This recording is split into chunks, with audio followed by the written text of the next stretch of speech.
All right.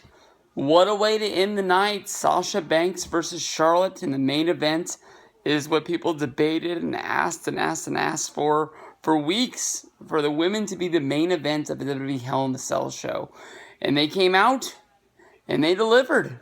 I think the match honestly was way better than I thought it was going to be. I honestly came into it with really low expectations, and it really lived up to Hell in the Cell of the PG era as being one of the best ones that we've seen in a long while. It definitely was the best Hell in a Cell match on the card today. It was better than the Universal Championship. It was better than the United States Championship. I think that the drama that got the match started off really set the pace for the match, with basically Charlotte coming down to the ring in her queen attire, much like Macho Man Randy Savage would with the four jobbers carrying her down on her platform. Sasha Banks got the I guess you can say the Eddie Guerrero treatment. She came out in an SUV, surrounded by bodyguards. She emerged on the top, holding her championship up. She came down, got into the ring for the introductions, and as the cell was being lowered, was attacked by Charlotte. Charlotte threw her outside of the ring.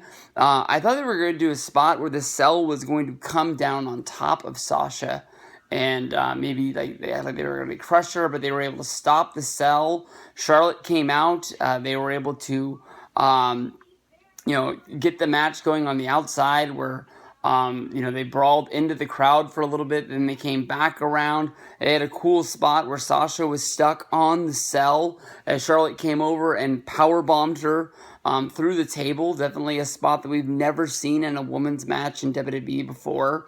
I can honestly say that, once they got into the cell and the match started going, even when they started using the chairs, which was much later in the match, even though it's in a Hell in a Cell match, there were girls in the ring.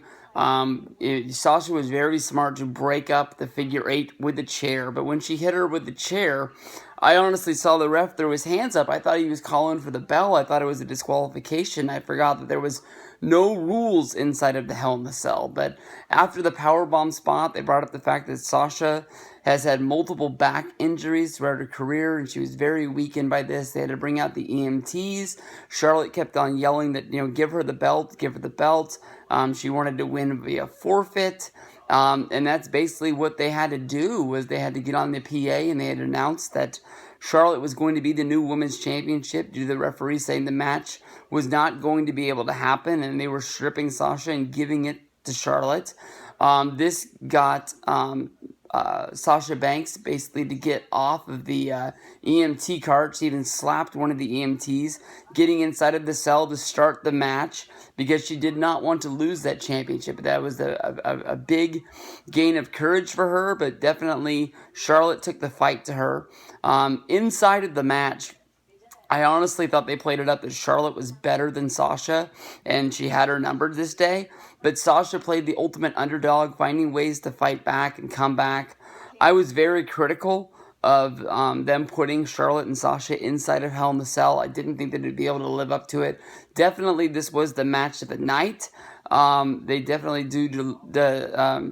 deserve to be in this main event slot. But now, how often do the girls get the main event shows? If we go a year from now and there has been no women's championship match in the main event slot of Raw or SmackDown or a pay-per-view, do we now look at the women's division as it's backsliding and it's not what it once was?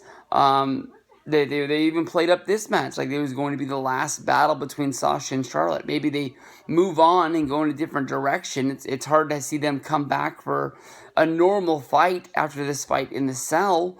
But honestly, it was a good way to end a bad show. Still, I think it's one of the worst shows. Maybe it's better than the 2010 Hell in a Cell show, but still a really bad Hell in a Cell show. So we'll see. I don't think this one's going to live up to the test of times. It's just going to be a dusty reminder on the WWE Network. So peace out. See you guys down the road.